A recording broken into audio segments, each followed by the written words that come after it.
பேசும் நேரம் நிகழ்ச்சிக்கு வரவேற்கின்றோம். 2 ஆண்டுகளுக்கு முன்பு நாடாளுமன்றத்திற்கான தேர்தல் நடந்த பொழுது தேசம் முழுவதும் இருந்த எதிர்கட்சிகள் எல்லாம் சேர்ந்து பாஜகவுக்கு எதிரான ஒரு வலிமையான கூட்டணி என்று அழைத்து இண்டி பிளாக், இண்டி அலையன்ஸ் அல்லது இந்தியா கூட்டணி என்ற அமைப்பை உருவாக்கியது. தமிழ்நாட்டில் மிகப்பெரிய ஒரு கூட்டணி சேர்க்கைக்கான மாற்றங்கள் நடந்தது. அப்போ 40க்கும் அதிகமான கட்சிகள் தேசிய அளவில் இருந்தபோது நிறைய மாற்றங்கள் இருக்கு. இன்னைக்கு 23 கட்சிகள் இருக்கிறதா சொல்றாங்க தேசிய அளவில். தமிழகத்துல ஒரு மிகப்பெரிய மாற்றம். திமுக இந்தி கூட்டணியினுடைய மிகப்பெரிய ஒரு அடித்தளமாக தமிழ்நாட்டில் இருந்த திமுக அதிலிருந்து விலகி இருக்கின்றது. காங்கிரஸோடு ஏற்பட்ட கருத்து மேற்பாடு, கூட்டணி பிளவின் காரணமாக இது நடந்திருக்கின்றது. இப்போ அந்த இடத்துல தாவேகா ஏற்கனவே காங்கிரஸோடு இருக்கக்கூடிய கூட்டணி, தாவேகா டெல்லியில அந்த மாற்றங்களை அவர்கள் அந்த இடத்திற்கு போவார்களா, இப்படி பல கேள்விகள் எழுப்பப்பட்டு வருகின்றன. இப்ப தமிழக அரசியல்ல இந்த மாற்றம் என்ன விதமான வித்தியாசங்களை கொடுக்கும் அப்படின்றத பேசுறதுக்காக இன்னைக்கு நம்முடைய சிறப்பு விருந்தினர்கள் இணைந்திருக்கின்றார்கள். பத்திரிகையாளர் திரு ரங்கராஜன் அவர்கள் இணைந்திருக்கிறார்கள். வணக்கம், அவரை வரவேற்கிறோம். பத்திரிகையாளர் திரு KKR ஆதித்தன் அவர்கள் இணைந்திருக்கின்றார்கள். அவரை வரவேற்கின்றோம். திரு ரங்கராஜன் அவர்கிட்ட ஏற்கனவே தமிழகத்துல இந்தி கூட்டணின்ற பேர் இல்லை, மதச்சார்பற்ற முன்னேற்ற கூட்டணி, செக்குலர் ப்ராக்ரசிவ் அலையன்ஸ் அப்படின்ற பேர்ல தான் சட்டசபை தேர்தலை ஏற்கனவே எதிர்கொண்டார்கள். திமுக ஏற்கனவே வெளியேறுவதற்கு தயாராக தான் இருந்ததும். இந்த தேர்தலை ஒட்டி தேர்தல் முடிவுகள் வந்த பிறகு தமிழ்நாட்டில் ஒரு பெரிய மாற்றம் ஏற்பட்டிருக்கிறது. இந்த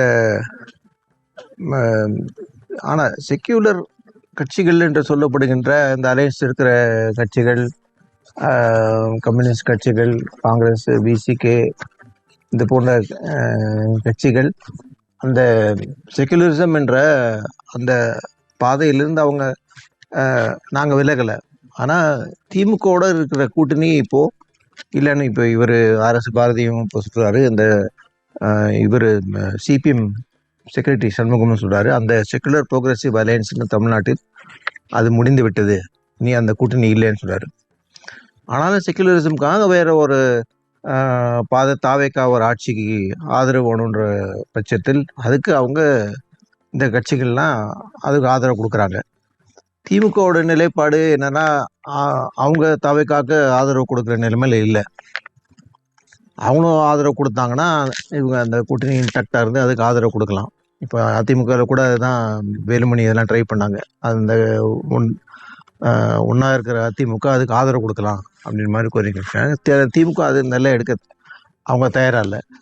ஆட்சி வேணால் அமைக்கட்டும், கூட்டணி கட்சிகள் வேணால் அவங்களுக்கு ஆதரவு கொடுத்துக்கிட்டோம் அப்படின்னு சொன்னால், ஆனால் அவங்க அந்த முடிவில் இல்லை. இப்போ மற்ற கட்சிகள் கிட்டத்தட்ட அநேகமாக 7 கூட்டணி கட்சிகளில் ஒரு 5-6 அதுக்கு ஆதரவு கொடுத்துருக்காங்க. அது இப்போ அடுத்த தேர்தல் வரும்போது தான் இந்த கட்சிகள் எப்படி அதில் போட்டி போட போகிறாங்க, எந்த கூட்டணி யார் போட்டி போகிறாங்கன்னு தெரியும். ஆனால் இப்போயே இப்போ இருக்கிற சிக்னல் என்னன்னு பார்த்தீங்கன்னா, இந்த கட்சிகள் பெரும்பாலும் இப்போ திமுக கூட்டணியில் இல்லை அப்படின்னு தான் சொல்கிறாங்க. திமுக அப்படின்னா வேறு கூட்டணிக்கு அவங்க போகணும். ஆனால் கட்சிக்குள்ள மாவட்ட செயலாளர் நடந்த கூட்டத்துங்களெல்லாம் பார்த்தாங்கன்னா பொதுவாக நிறைய உறுப்பினர்கள் கலந்துக்கிட்டவங்க கூட்டணியே தேவையில்லை, தனித்தே போட்டியிடுவோம் அப்படின்ற மாதிரி பேசியிருக்காங்க. ஆனால் அவங்க தலைமை என்ன முடிவெடுக்க போகுதுன்னு தெரியல. ஆனால் அடுத்த தேர்தல், பாராளுமன்ற தேர்தல் இன்னொரு 1.5 வருஷத்துக்கு பிறகு தான் இருக்குது. அப்போ தான் அதில் ஒரு தெளிவு கிடைக்கும். அதுவரை இந்த கட்சிகள் தாவேக்காவுடன் தற்போது செல்கின்றன. திமுக தனியாக வேறு பாதையை நோக்கி செல்கிறது. வேறு கூட்டணி கட்சிகள் அதோட சேருமா, இல்லை வேறு கூட்டணிக்காக முயற்சி செய்வாங்களா, இது ஒன்றும் தெரியல. ஆனால் அதிமுக கூட்டணிலேயும் அந்த மாதிரி ஒரு குழப்பம் இருக்குது. வேறு விதமான ஒரு கூட்டணி அமைக்கணுமா அப்படின்றதும் அவங்க தரப்புலையும் ஒரு நடந்துகிட்ருக்கு. ஏன்னா அங்கே சில கட்சிகள் அங்கேயும் பார்த்தீங்கன்னா பாமக உறுதியாக இல்லை. இந்த அதிமுகக்குள்ளேயே 2 பிளவாக இருக்குது. அங்கேயும் ஒரு சேர்னிங் ப்ராசஸ் நடக்குது. ஸோ இது ஒரு அன்செட்டிலிங் பீரியடு தான். இந்த திமுகவிலும் சரி அதிமுகவிலும் சரி அடுத்த கூட்டணி நோக்கி என்ன முடிவு எடுக்கணும், குறிப்பாக தாவேக்கா குறித்து என்ன முடிவு எடுக்கணும், இதெல்லாம் ஒரு அவங்க அந்த 2 கேம்ப்லேயும் ஒரு கன்ஃபியூஷன் இருக்கிற மாதிரி தெரியுது. தாவேக்கா எப்படி அணுகணும், எதிர்க்கணுமா இல்லை அவங்க ஆட்சி நடக்கட்டும், 6 மாதம் 1 வருஷம் கழிச்சு பார்க்கலாமா அப்படின்றதும் அங்கேயும் ஒரு மாதிரி ஒரு குழப்பமான நிலை தான் இருக்குது. அதான் ஒரு 6 to 9 months, நியர்லி 1 year ஆகலாம். ஒரு அரசியல் ரீதியாக ஒரு தெளிவு ஏற்படுறதுக்கு இன்னொரு ஒரு வருஷம் ஆகலாம். அவசரப்பட்டு ஒரு முடிவு எடுக்கிற மாதிரி தெரியல. ஒரு ஸ்திரத்தன்மை வர்றதுக்கு நாள் ஆகும்.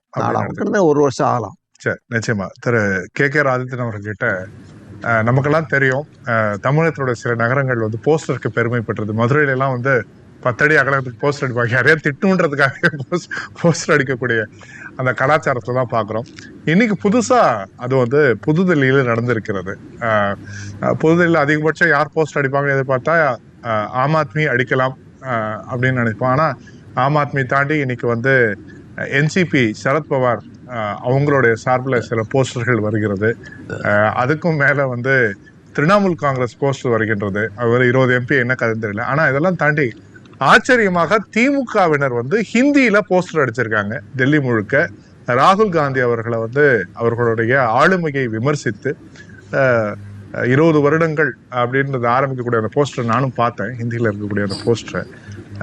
இது இது இது புதிய கலாச்சாரமா? போஸ்டர் கலாச்சாரம் டெல்லியில புதுசா, இன்னொன்னு திமுகவுக்கு இது புதுசா? திமுகவை பொறுத்தவரையில இந்த சட்டமன்ற தேர்தலுக்கு பிறகு காங்கிரஸ் திடீர்னு அணி மாறினது வந்து அவங்களால இன்னமும் ஜீரணிக்க முடியல. தங்களை முதுகில் குத்திட்டு சொல்லிட்டு இருக்காங்க. அதனால தான் அந்த இதில் வந்துட்டாங்க. அதன் விளைவு தான் இந்த இந்தியா கூட்டணிக்கே நாங்கள் போக மாட்டோம்னு புறக்கணிச்சிட்டாங்க. இப்போ இந்தியா அதனுடைய காங்கிரஸ் மேலே உள்ள ஒரு கடுமையான ஆத்திரத்தினுடைய விளைவு தான் அன்றைக்கி டெல்லியில் வந்து காங்கிரஸ் எப்படியாவது இப்போ டிஃபேம் பண்ணுங்கிறதுக்காக அந்த மாதிரி போஸ்டர்லாம் அடிச்சுருக்காங்க. உதயநிதி ஸ்டாலின் படம்லாம் போட்டு வச்சுருக்காங்க. ஏன்னா இன்னைக்கு நடந்த இந்தியா கூட்டணி கூட்டத்தில் வந்து எந்தெந்த கட்சிகளுக்கெல்லாம் பாராளுமன்ற உறுப்பினர் இருக்காங்களோ அவங்கள தான் கூப்பிட்டுருக்காங்க. அதனால தான் தாவைக்கு கூட்டல் ஒரு விளக்கமும் சொல்லியிருக்கிறாங்க. ஆனால் இப்போதைக்கு இப்போ திமுக சொல்லிட்டு நீங்க அடுத்த மாற்று அணி தேட ஆரம்பிச்சிட்டாங்க. திமுக அவங்க வந்து இப்போ இன்னைக்கு வந்து அவர் காங்கிரஸ் திமுக செய்தி தொடர்பாளர் இளங்கோன்னு சொல்லும்போது நாங்கள் ஒரு புதுசாக ஒரு மதச்சார்பற்ற அணி அமைப்போம் அப்படின்னு சொல்லியிருக்கோம். பிஜேபி எதிராக சொல்லியிருக்காரு. ஏன்னா தமிழ்நாட்டை பொறுத்தவரை நேற்றே நயனார் நான் வந்து நாங்கள் ஏடிஎம்கோட கூட்டணி நீடிக்கிறோன்னு வர தனியாக ஒரு ஸ்டேட்மெண்ட் கொடுத்துருக்காரு. அதனால இவங்க தனியாக ஒரு அணியை ஆரம்பிச்சிட்டாங்க. ஆனால் இப்படிலாம் பண்ணும்போது தேசிய அளவில் இந்தியா கூட்டணி போக இன்னொரு கூட்டணி உருவாகலாம். ஏன்னா காங்கிரஸை பிடிக்காத கட்சிகள் இருக்கு. இன்னைக்கே அவங்க கம்யூனிஸ்ட் தலைவர் ஜான் கூட்ட சொன்ன மாதிரி காங்கிரஸ் தேர்தல் சமயத்தில் ராகுல் காந்தி கம்யூனிஸ்ட்களையும் பிஜேபியும் இணைச்சி பேசினார் தேர்தல் பிரச்சாரம். அதே மாதிரி வெஸ்ட் பெங்காலில் மம்தா வந்து பிஜேபியும் திமுகவும் இணைச்சி பேசினாங்க. இப்படி இவங்களுக்குள்ளே ஒரு கருத்து ஏற்பாடுகள் இருக்கும்போது இந்த இந்தி கூட்டணி இல்லாத எதிர்கட்சிகள்லாம் இருக்குது. இப்போ சந்திரபாபு நாயுடு வந்து ஆதரிச்சா கூட ஒரு கட்சி, அங்கே நிதிஷ்குமார் இருக்காரு, இது போக கர்நாடகத்தில் ஜனதாதளம், அப்படி சின்ன சின்ன கட்சிகள்லாம் பிஜேபி சப்போர்ட்டாவோ எதிராகவோ இருக்கிறாங்க. இப்படி சில கட்சிகளை சேர்த்து கொண்டு திமுக வந்து புதுசாக ஒரு அணி ஆரம்பிக்கலாம். அப்படி ஆரம்பிக்கும் போது எதிர்கட்சிகள் ஓட்டு வந்து ரெண்டா போய் அதுக்கு யாருக்கு போகலான்னு அதை பார்க்கணும். இன்னொன்று இப்போ இருக்கிற நிலைமையில நீங்கள் வெஸ்ட் பெங்காலில் பார்த்தீங்கன்னா வெஸ்ட் பெங்கால் 21 எம்பிக்கள் வந்து தனியாக வந்துட்டாங்க. இப்போ பார்லிமெண்ட்டில் பிஜேபிக்கு 2 கட்சியோட சப்போர்ட்டோடு இருந்த கட்சிக்கு இப்போ இன்றைக்கி கூடுதலாக பலன் வந்துட்டு அவங்க மற்ற கட்சியோட ஆதரவு கூட தேவையில்லைன்ட்டு இப்படி போனால் அவங்க 3/2 மெஜாரிட்டி அவங்களுக்கு வந்துடும். முக்கியமான சட்டங்கள், குறிப்பாக ஒரே நாடு ஒரே தேர்தல், இந்த மாதிரி சட்டங்கள்லாம் கொண்டு வர்றதுக்கு அவங்களுக்கு வாய்ப்பு இருக்குது. அதுக்கு திமுக கூட அந்த பக்கத்தை வந்துக்கிட்டு இருக்கு. எட்டி பார்க்குறது பிஜேபி பக்கம் ஆங்கில லெவலில் பேசிக்கிட்டாங்க, கூட்டணி வந்துடுவாங்க. அதனால் இந்த மாதிரி தாக்கம் வரும்போது தமிழ்நாட்டை பொறுத்தவரையில் இனிமேல் காங்கிரஸ் கூட போகிறதே இல்லை. திமுக புதுசாக ஒரு அணி ஆரம்பிக்கும் போது அது ஆட்சி வந்து இப்போ திமுக கூட்டணி கட்சிகள்லாம் பிஜேபி தாவேக்கானுடைய பலன், மந்திரி பதவி, அந்த ஆட்சியில் பங்குனால அங்கே போய் இருக்கிறாங்க. அதுலேயும் 1-2 பேர் அங்கேயும் இங்கேயுமா கருத்து இப்போ திருமாவளவன் நீங்கள் மீட்டிங்கில் பேசியிருக்காரு காங்கிரஸ் செயல்பாடு சரியில்லைன்னு அங்கேயும் இங்கேயுமா இருக்கிறாங்க. அவங்கெல்லாம் இன்னும் கொஞ்ச நாளில் எப்படி மாறுவாங்க? ஏன்னா தாவேக்கனுடைய ஸ்திரத்தன்மை எந்த அளவுக்கு அதிகரிச்சுட்டே போகும்போது இவங்களுடைய தேவை இல்லாமல் போகுமா அதெல்லாம் இருக்குது. அதை பார்த்தா தமிழ்நாட்டில் திமுக கூட்டணி அமைக்க முடியும். திமுக இப்போ கூட்டணின்னா யார் இருக்கா? மதிமுக, தேமுதிக இருக்காங்க. மதிமுக உசலாடுது. ஆனால் தனியாகவே பண்ணுவாங்களா இல்லை இப்போ ஐலந்தில் உள்ள கட்சி வச்சு கூட்டணி சொல்லுவாங்களா பார்க்கணும். அதோட அந்த கூட்டணி மாற்றம் தேசிய அளவில் வேற ஏதாவது மாற்றங்கள் வருதான்னு பார்ப்போம். ரங்கராஜன் அவர்கிட்ட ராகுல் காந்தி அவர்களை விமர்சித்து அதோ ஹிந்தியில போஸ்டர் அடிக்கிற அளவுக்கு திமுகவுக்கு என்ன கோவம்? அது ஹிந்தி போஸ்டர் ஒரு பக்கம் சார், காங்கிரஸை திட்டுறா சரி ஓகே, அது ஏன் ராகுல் காந்தியை திட்டணும்? இல்லை, அவங்களுக்கு என்ன அதிர்ச்சினா காங்கிரஸ் ஆதரவு அந்த அரசுக்கு ஒரு பக்கம் போக, மத்தியில் சிபிஎம் சிபிஐ இது போன்ற கட்சிகள் தேசிய அளவில் ஒரு காங்கிரஸோட சேர்ந்து முடிவெடுத்திருக்காங்க. சிபிஎம் மாநில அளவில் மட்டும் இல்லை, தேசிய அளவில் முடிவெடுத்து தாவிக்காக்கு ஆதரவு கொடுக்கலான்றத முடிவெடுத்து இந்த மாநில தலைவர்களும் கலந்து பேசி முடிவெடுத்திருக்காங்க. இதுக்கெல்லாம் வந்து அகில இந்திய அளவில் காங்கிரஸ் கம்யூனிஸ்ட் கட்சிகள் ஒன்றா சேர்ந்து முடிவெடுத்தோட விளைவு தான் இந்த இவங்களுக்கு கொடுக்குற மெஜாரிட்டி. அதே போல் முஸ்லீம் லீக்கும் கேரளாவில் இருக்கு, அவங்களும் தேசிய கட்சி. இப்போ இந்த 6-5-11 சீட்டு இந்த தேசிய கட்சிகள் முடிவெடுத்ததுனால அந்த 117 + 11 118 மேஜிக் ஃபிகர் அந்த கவர்மெண்ட் வந்துடுச்சு. அதுதான் திமுகவுக்கு ஒரு பெரிய கோபமும் ஷாக்காக இருக்கு.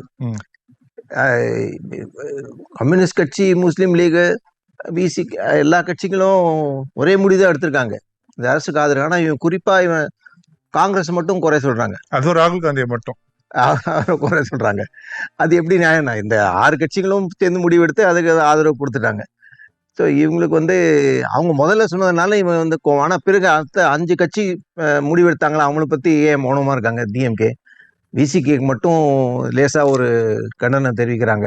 ஏன்னா திருமாவளவன் ஏதோ சொன்னார், இவர் ஏதோ சொன்னாருன்னு சொன்னாங்க. அவங்க மந்திரி சபையிலே சேர்ந்துட்டாங்க ஒன்றிய அரசு, அந்த கட்சியை சார்ந்தவங்க. முஸ்லீம் லீகை குறை சொல்லியிருந்தாங்க, 2 நாளாக சொன்னாங்க, அவங்களும் மந்திரி சபையில் சேர்ந்துட்டாங்க. சிபிஎம் சிபிஐ தான் மந்திரி சபையில் சேரலன்னு சொல்லிட்டாங்க. அப்போ இந்த 5-6 கட்சி சேர்ந்து முடிவு, காங்கிரஸ் மட்டும் தனியாக இவங்க சொல்றதுக்கு காரணம் வேற எதுக்கும் ஒரு அடித்தளம் அமைக்கிறாங்க. அதான் காங்கிரஸ்ட்டு இது செஞ்சதுனால ரீபவுண்ட் எஃபெக்ட்ல நாங்கள் எங்கே வேணாலும் போடலாம், நாங்கள் எங்கே வேணாலும் சேரலாம், யாரோட வேணாலும் சேரலாம்.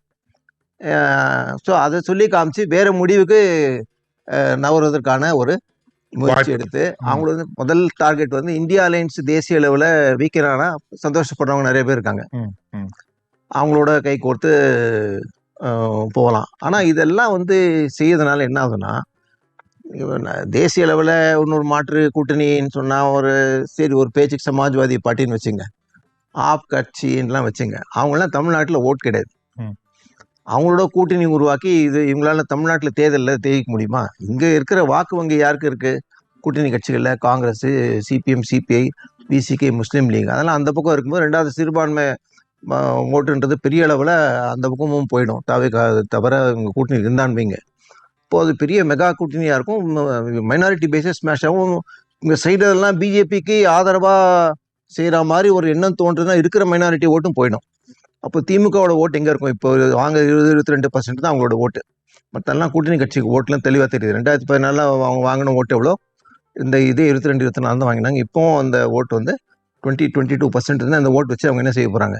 இந்த ஊரில் யார் கட்சி கூட்டணி கட்சி பலம் இருக்கோ அவங்களோட சேர்ந்தாதான் தேர்தலில் இங்கே வெற்றி பெற முடியுமே தவிர, தேசிய அளவில் சரி தேசிய அளவில் நீங்கள் வந்து பிரைம் மினிஸ்டர் கேண்டிடேட்னு நீங்கள் காங்கிரஸ் சொன்னால் தான் அந்த எக்ஸ்ட்ரா ஓட்டு வருது, சிறுபான்மை ஓட்டு வருது, ஒரு அலையன்ஸ் ஒரு வெற்றி பெறுது. அதை விட்டு நீ வேற பாதை நோக்கி போனாங்கன்னா அது வந்து it is amounts to committing political suicide. அந்த மாதிரி முடிவு திமுக எடுத்தாங்கன்னா அவங்க தலையில மண்ணள்ளி போட்டுக்கிற மாதிரி தான் ஆகும். ஏதோ ஒரு கோபம், தற்சயமே ஒரு கோபம் இருக்குது, 3 மாதம் 6 மாதம் கழிச்சு அவங்க ஏதோ செய்யலாம். ஆனால் வேறு பாதை நோக்கி போனாங்கன்னா அது இருக்கிற அவங்களுடைய அரசியல் பேஸே ஸ்மாஷ் ஆகும். அந்த பேஸ் இன்னும் அதிகமாக தாவேகா பக்கமும் கூட்டணி கட்சிகள் இப்போது அவங்களோட சேர்ந்து இருக்கிறவங்க வந்து அதிகமாக டிஎம்கே டிஃபெண்ட் பண்ண முடியாத நிலையை இந்த கூட்டணி கட்சிகளுக்கே வரும். அவங்க போக செய்கிறதெல்லாம் சொல்கிறதெல்லாம் பார்த்தீங்கன்னா ஒரு விபரீத பாதையில் போகிற மாதிரி தெரியுது. அந்த பாதையை நிச்சயமாக இந்த கம்யூனிஸ்ட்டு, முஸ்லீம் லீகு, விசிகே ஏற்றுக்க முடியாது.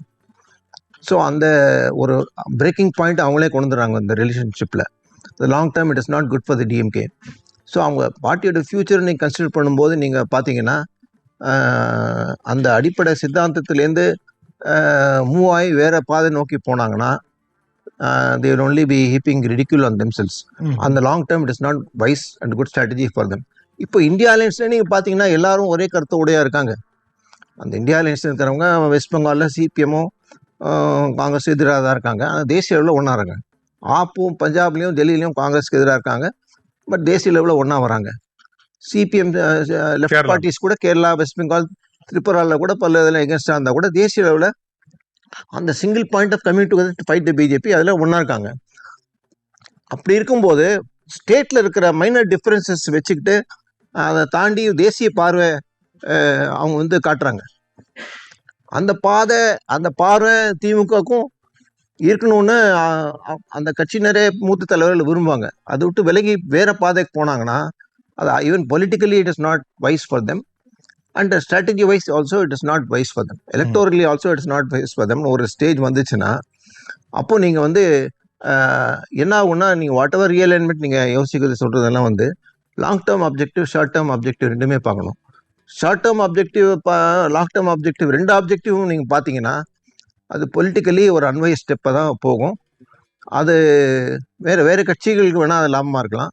ஆனால் திமுகவுடைய அடிப்படை சித்தாந்தம் பார்த்தீங்கன்னா அதுலேருந்து அவங்க விலகி வேறு பாதைக்கு போனாங்கன்னா மறுபடியும் 99லேருந்து 2004 எடுத்த முடிவுனால 2001 பெரிய தோல்வி ஏற்பட்டது. அதுக்கு பிறகுதான் திரும்பி இந்த செகுலர் பார்ட்டிஸோட அலையன்ஸ் 2004க்கு வந்தாங்க. 2014 காங்கிரஸோட உறவு முடிச்சுட்டு தனியாக போனால் எவ்வளோ சீட்டு ஜெயிச்சாங்க? ஒரு சீட்டும் ஜெயிக்கல. இதுதான் வரலாறு காட்டுது. ஸோ அவங்க வந்து ஏதோ ஒரு கோவம் இருந்தால் ரைட், ஓகே. அதை தாண்டி 3 மாதம் 6 மாதம் கழிச்சு you should rebuild the ties. எமர்ஜென்சிக்கு பிறகு 1980 இந்திரா காந்தியோடைய காங்கிரஸோடைய அலையன்ஸ் போட்டாங்களே திமுக. என்ன அப்போ அது என்ன கோவம்? அப்புறம் ஏன் மறந்தாங்க? அப்புறம் ஏன் சேர்ந்தாங்க? நேருவின் மகளே வருக நிலைநாட்டு ஏன் சொல்லணும் எமர்ஜென்சிக்கு பிறகு? அப்போது காலத்துக்கு ஏற்ற மாதிரி அரசியல் சூழ்நிலை எப்படி இருக்கோ அந்த சூழ்நிலைக்கு ஏற்ற மாதிரி அவர் கலைஞர் கருணாநிதி இருக்கும்போது அந்த எந்த காய் எப்படி நோத்துமோன்னு அவர் அதில் ரொம்ப கேர்ஃபுல்லாக இருப்பார். இப்போ இருக்கிற திமுக புதிய தலைமையில் அதே பாதையில் கடைபிடிக்க போகிறாங்களா, இல்லை கோவத்தின் அடிப்படையில் வேறு பாதையில் போக போகிறாங்களான்னு அடுத்த 3-6 மாதத்துக்கு தெரிஞ்சிடும். இப்போ திமுக பொறுத்த வரைக்கும் திரு KKR ராஜன் அவர்கிட்ட ஏற்கனவே பார்த்துருக்கோம். ஒன்றிய அளவில், அதாவது அவங்க சொல்ற ஒன்றிய விட உண்மையாக ஊரக பகுதியில் இருக்கக்கூடிய ஒன்றிய அமைப்புகள் அளவில் கிட்டத்தட்ட 100 பொறுப்பாளர்கள், திமுக பொறுப்பாளர்கள் வந்து தாவேக்கா, எல்லாருக்கும் தெரியும் தாவேக்காவில் வந்து அதிமுக போய் சேர்றாங்க மற்ற. ஆனால் திமுகவிலே எதிர்பார்க்காத அளவுக்கு வந்து நிறைய ஒன்றிய பொறுப்பாளர்கள்லாம் போய் சேர்றாங்க. 100க்கும் மேற்பட்டவர்கள் போயிருக்கிறாங்க. அவங்களோட மொத்த கவுண்ட்ல அது ஒரு பெரிய நம்பராக இருக்காது, இருந்தாலும் அது அவர்களுக்கு ஒரு பெரிய பாடமாக இருக்கிறது. அப்போ இவங்கெல்லாம் போகிறது பார்த்தா தாவேக்கா புதிய திமுகவாக மாறிக்கொண்டிருக்கிறதா? ஏன்னா பெருசா கொள்கை தலைவர்களும் அவங்க அப்படி அந்த லைன் ஆஃப் தாட் தான் வச்சிருக்கிறாங்க. அவங்களோட செயல்பாடுகளும் அப்படித்தான் இருக்கிறது. எங்களோட தயவில் தான் ஆட்சி நடக்கிறதுன்னு ஸ்டாலின் அவர்களே சொல்றாங்க. அப்போ தாவேக்கா ஒரு புதிய திமுகவாக மாறிக்கொண்டு வருகிறதா? தாவேக்காவை பொறுத்தவரையில அவங்க வந்து தங்களை வந்து ஒரு புதிய அதிமுக தான் சொல்லிட்டு இருக்காங்க. ஏன்னா அதிமுகவில் உள்ள தலைவர்கள் எல்லாத்தையும், மாவட்ட தலைவர் எல்லாத்தையும் எழுதிட்டு இருக்காங்க. நீங்க சொல்ற மாதிரி திமுக வந்து கிளை செயலாளர்கள், அந்த ஒன்றிய பொறுப்பாளர்கள் எழுதிட்டு இருக்காங்க. காரணம் வந்து தாவேக்காவுக்கு தமிழ்நாடு முழுவதும் இன்ஃப்ராஸ்ட்ரக்சர் இன்னும் முற்றுமா கிடையாது. மாசம் ஒரு சினிமா காட்சிக்கு எப்படி முதல் ஷோ பார்க்கறதுக்கு ரசிகர்கள் வருவாங்களோ அந்த மாதிரி வாக்காளர்களை வரவழைச்சு ஓட்டு வாங்கி ஆட்சி வந்துட்டாங்க. இன்னும் வந்து கட்சி நீடிக்கணும்னா சஸ்டைன் பண்றதுக்கு இந்த உள்கட்டமைப்பு தேவை. அதுக்காக தான் இந்த மாதிரி திமுக ஆட்கள் கீழ்மட்டத்தில் உள்ளவங்க இழுக்கிறாங்க, ஏடிஎம்கே பண்ணிட்டு. ஆனா அவங்க வந்து தங்களை ப்ரொஜெக்ட் பண்ணிக்கிறது இவர் தான் அடுத்த எம்ஜிஆர், இவர் தான் புதிய ஆட்சி தான் ப்ரொஜெக்ட் பண்றாங்க வெளியே. ஆனா கூட்டணி வயசு பார்க்கும்போது திமுக இருந்த கூட்டணி கட்சிகள்லாம் வச்சுக்கிட்டு மதச்சார்பட்ட அணின்னா இப்ப தமிழ்நாட்டில் அது ஒண்ணுதான் அப்படிங்கிற மாதிரி அவங்க பேசுறாங்க. அவங்க மத்திய அரசுடைய சில கொள்கை பிரச்சனைகள்லாம் அப்படிதான் கருத்து தெரிவிச்சிட்டு இருக்காங்க. திருப்பரங்குன்ற பிரச்சனை உட்பட பல பிரச்சனைகள்லாம் இந்த அவங்க அமைச்சர்கள்லாம், தலைவர் விஜய் வந்து இதை பத்தி எதுவும் பேசுறது இல்லை. எதுவுமே மந்திரிகள் வந்து பேசுறாங்க. இந்த மாதிரி பேசி ஒரு கட்டமைச்சிருக்காங்க. ஆனால் மத்திய அரசோடு நேரடியாக இது வரைக்கும் எந்த பிரச்சனைகளும் மோதுவதும் இல்லை. அதனாலதான் அவங்க தமிழ்நாட்டுக்குள்ளே தங்களை தமிழை நிலைநிறுத்துக்காக இப்படி பண்ணிட்டு இருக்காங்க தாவேக்கா. இது வந்து திமுக பொறுத்தவரையில நாள் டேம் வெளியே போயிட்டே இருந்தீங்கன்னா இப்போ புதுசாக என்ட்ரன்ட் வராங்க. இப்போ அண்ணாமலை வந்துட்டாரு, அவர் 10-12 லட்சம் பேர் சேர்ந்தான்னு சொல்லி அவரு சும்மா கட்சியை எப்படி கட்டமைக்க போறான்னு தெரியல. இப்படிலாம் பண்ணும்போது வெஸ்ட் பெங்கால் நிலமும் வந்துடக்கூடாது. வெஸ்ட் பெங்கால்ல நீங்க பாருங்க, 30 வருஷமா ஒருத்தர் மம்தா போற மாதிரி ஜோதி பாசு ஆட்சி போயிட்டே இருந்தாரு, சிஎம்மா இருந்தாரு. அவரை மம்தா காங்கிரஸ் ஆட முடியல, மம்தா அங்கேருந்து விலகி வீழ்த்துறாங்க. இப்போ மம்தா வீழ்த்துறதுக்கு கம்யூனிஸ்ட் ஆட முடியல, காங்கிரஸ் ஆட முடியல, பிஜேபி வீழ்த்திருக்கு. இந்த டைம்ல அங்க பாருங்க, கம்யூனிஸ்டும் காங்கிரஸும் 0 போயிட்டாங்க. தமிழ்நாட்டில் அதே திமுக அதிமுக அந்த நிலைமைக்கு போயிடக்கூடாது. அந்த மாதிரி வாய்ப்புகளுக்கும் இருக்கு. அதை தடுக்கிறதுக்கு திமுக தலைமை இப்பவுமே என்ன பண்ண போறாங்க. அதனால்தான் அவங்களுக்கு அப்போ டெல்லியில ஒரு வலுவான ஒரு தேசிய கட்சி ஆதரவு தேவைப்படும். அதுக்காக தான் அவங்க ஃபியூச்சர் கோர்ஸ் எல்லாம் ட்ரை பண்ணிட்டு இருக்காங்க. அது பிஜேபியை நோக்கி தான் அந்த கோர்ஸ் போகுது. அவங்க எல்லாம் உள்ளவங்கள சொல்ற பார்த்தா அப்படிதான். இப்போ உடனே இல்லாட்டா கூட இன்னும் பார்லிமெண்ட் எலெக்ஷன் டைம் இருக்கு, அதுக்குள்ள நடக்கலாம், ஒரு நேற்று நடக்கலாம்.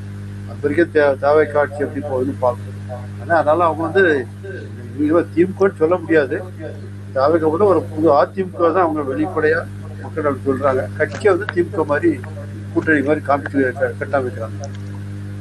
நிச்சயமா நீங்க பார்க்கலாம், ஒரு திமுகவோட வரலாறு அப்படின்னா கூட்டணி இல்லாத அவர்களுடைய தேர்தல் எதிர்கொண்டது ரொம்ப ரேர். அதனால திரு நடராஜன் அவர்கிட்ட கேட்கணும்னு நினைக்கிறேன். முதல் தேர்தல் இருந்து 1957 அவங்க 61 அவங்க களம் காட்டுறாங்க, தொடர்ந்து 62 களம் காட்டுறாங்க, நிறைய தேர்தல்கள். ஆனால் ஒவ்வொருத்திலையும் ஒரு கூட்டணி எப்போதுமே இருந்துகிட்டே இருக்கிறாங்க.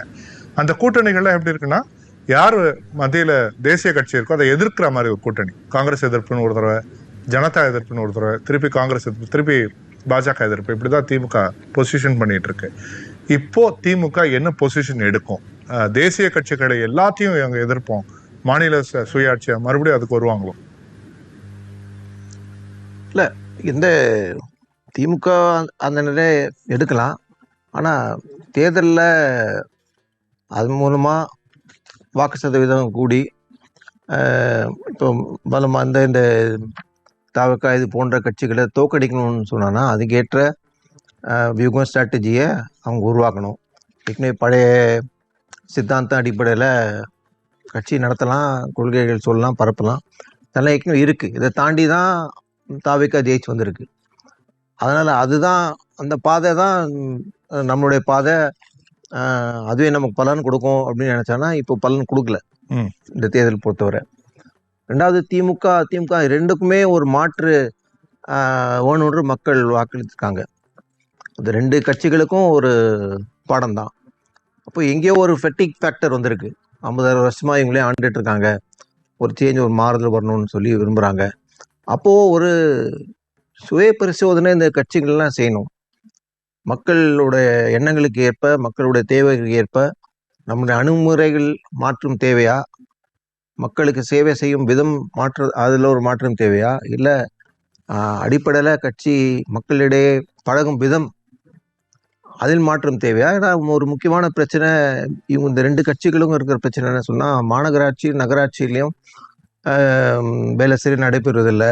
அங்கே கவர்னன்ஸ்ன்ற ஒரு இஷ்யூ வரும்போது ஒரு பெரிய பிரச்சனையாக இருக்குது. அவங்களால ஒரு சீரான இப்போ நல்ல சாலை வசதிகள், ட்ரைனேஜ் வசதிகள், குடிநீர், இது போன்ற தெருவிளக்குகள், அன்றாடம் ஒரு டே டு டே கவர்னன்ஸ் இஷ்யூஸில் இந்த ரெண்டு கட்சி, அதுவும் எம்எல்ஏக்கு எதிராக ஒரு ஆன்டி இன்கம்பன்சி இருந்திருக்கு.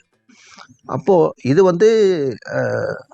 அடிப்படையில் கவர்னன்ஸ் வகையில் ஒரு ஒரு ஒரு மாறுதல் மக்கள் வேணும்னு எதிர்பார்க்குறாங்க. தாவேக்கா அது செய்யுமான்றது அது வேறு விஷயம். ஆனால் இந்த ரெண்டு கட்சிகளுக்கும் ஒரு பெரிய பிரச்சனை இருக்குன்னா, question of credibility and performance oriented இது பண்ணும்போது டெலிவரன்ஸ் என்று பார்க்கும்போது ஒரு ஃபெயிலியர் இருந்திருக்கு. அதை அட்ரஸ் பண்ணாமல் அவங்க மற்ற என்னெல்லாம் நீங்கள் கொள்கை ரீதியாகவும் மற்ற சித்தாந்த ரீதியாகவும் மற்றது பேசி அந்த அளவுக்கு பலன் அளிக்குமா நமக்கு தெரியல. அடிப்படையில் மக்களுக்கு சேவை செய்ய வேண்டும் என்ற ஒரு அந்த அணுகுமுறையை மாற்றி மக்களோடு பழகி அவங்களுடைய பிரச்சனைகளை எடுத்துக்கொண்டு ஒருவேளை உள்ளாட்சி மன்றங்கள் மூலமாக அது போல் சிறப்பாக செய்து அவங்க கான்ஃபிடென்ஸ் மீண்டும் பெறுவதற்கான ஒரு முயற்சி எடுக்கிறதுக்கான ஒரு முயற்சி ட்ரை பண்ணலாம். ஆனால் இப்போ இருக்கிற நடைமுறையில் கட்சியினருடைய 2ஆம் மட்டம் 3ஆம் மட்டத்தில் இருக்கிற கட்சியினருடைய அணுகுமுறையில் ஒரு மாற்றம் வந்தால் தான் இவங்க தான் மேயரு, கவுன்சிலரு, பஞ்சாயத்து சேர்மன் இவங்கெல்லாம் வரப்போகிறாங்க. இதே போன்ற நிலைமை தொடர்ந்தால் மக்களுக்கும் அவங்களுக்கும் இடையில ஒரு இடைவெளின்றது நீடிக்கும். இதுதான் ஒரு முக்கியமான பிரச்சனை. களத்திற்கு போகணும். களத்துல இவங்களுடைய கவர்னன்ஸ் டெலிவரி சிஸ்டம்ன்ற முறையை மாற்றணும். அதில் ஊழல்ன்ற பற்றி அது ஒரு பக்கம் இருக்கட்டும், ஆனால் டெலிவரின்றத மக்கள் போனால் அவங்களுக்கு வேலை நடக்குதா இல்லையான்ற ஒரு பெரிய பிரச்சனை இருக்குது. ஒரு பெரிய மாற்றத்தை திமுகவும் அதிமுகவும், திமுக குறிப்பாக மக்களிடம் போய் சேர வேண்டியது அப்படின்னு திரு கே.கே. ராஜன் ஒரு இறுதி கேள்வியாக முன்வைக்கணும்னு நினைக்கிறேன். இப்போ இந்த மொத்த இந்தி கூட்டணி, திமுகவுடைய நெருக்கம், காங்கிரஸ், இதுக்கெல்லாம் வந்து திரு ப. சிதம்பரம் அவர்களுடைய அந்த ரோல் வந்து ரொம்ப பெருசாகப்படுது. கடந்த சட்டசபை தேர்தலையும் பார்த்தோம். ராகுல் காந்தி அவர்களுடைய விருப்பத்தையும் தாண்டி கடைசியில் அந்த கூட்டணி பேச்சுவார்த்தை நிறைவடைந்தது அப்படின்னா ப. சிதம்பரம் அவர்கள் போய் உட்கார்ந்த அப்புறம் நடந்தது. என்னோட கவனம் சரியாக இருந்தால் ஒரு நேரத்தில் திமுக விட்டு விலகி விடக்கூடாதுன்றதுக்காக ப. சிதம்பரம் அவர்கள் தனியாகவே ஜனநாயக பேரவைன்னு ஒன்று ஆரம்பித்து மறுபடியும் பாஜக கூட்டணியிலே இருந்தார். அப்போ அந்த அளவுக்கு வந்து காங்கிரஸ், அதாவது மூப்பனார்கிட்ட இருந்து விலகி வந்து திருப்பி அவர் வர அளவுக்கு அவருக்கு அந்த திமுக மேல இருக்க ஒரு நெருக்கம் இருந்தது. இப்ப அவர் சொல்றாரு, நாங்க திமுக கிட்ட சொல்லிட்டு தான் இந்த கூட்டணியிலிருந்து வெளியேறணும் அப்படின்னு. யார் மறைக்கிறார்கள்? இப்ப இவங்க கோவப்படுறாங்க, அவர் சொல்லிட்டு வந்தோன்றாங்க. இதுல யார் எதை மறைக்கிறார்? அவரே சிதம்பரமே அடுத்த கேள்வி என்ன சொல்லுங்க, இதை நான் விரிவா பேச விரும்பல சொல்லியிருக்காரு. ஆமா, ஏன்னா அதுல பல அர்த்தங்கள் இருக்கலாம். சொல்லிட்டு வந்தாங்கன்னா உங்க ராகுல் காந்தி வந்து நேரடியா வந்து எதுவுமே சொல்லலை. இந்த ஸ்டாலினை பார்த்து நன்றி தெரிவிக்கல, ஒண்ணுமே பண்ணல. ஏதோ போன்ல ஏதோ சொல்லியிருப்பாங்க, போயிட்டு போயிருவாரன்ட்டு, அவ்வளவுதான். அதனாலதான் இவங்க வந்து கடுமையான ஒரு அதிருப்தியில இருக்கிறாங்க காங்கிரஸ் மேல. இன்னொன்னு தமிழ்நாட்டுல வந்து இப்ப தென் மாநிலங்கள் எடுத்துக்கிட்டீங்கன்னா காங்கிரஸ் வந்து ஒவ்வொரு ஸ்டேட்டா பிடிச்சிட்டு வராங்க. ஆந்திரா மட்டும் தான் அவங்க கையில இல்லை. மற்ற எல்லா ஸ்டேட்டும் பாண்டிச்சேரியும் விட்டுருக்கலாம், மற்ற ஸ்டேட்டெல்லாம் வந்துட்டு. அப்போ இது அகில இந்திய அளவில் நாளைக்கு பார்லிமெண்ட் தேர்தல் வந்து அவங்களுக்கு ஒரு பூஸ்ட் கொடுக்கறதுக்கு வாய்ப்பு இருக்கிறது. அதனால தென் மாநிலங்களுக்கு பிஜேபிக்கு சரியான துணை ஒன்று தேவைப்படுகிறது.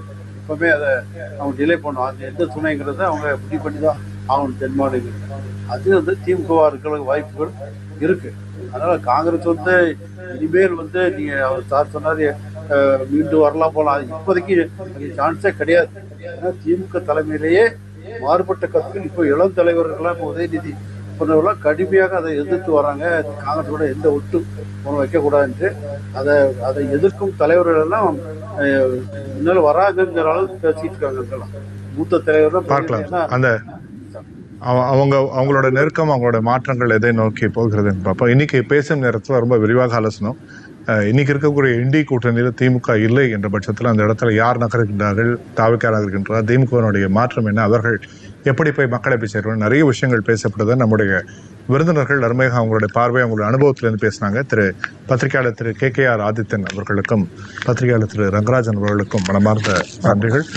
மீண்டும் ஒரு நிகழ்ச்சியில் பேசும் நிகழ்ச்சிகள் நாட்டினுடைய நடப்புகளை அலசுவோம். நன்றி, வணக்கம்.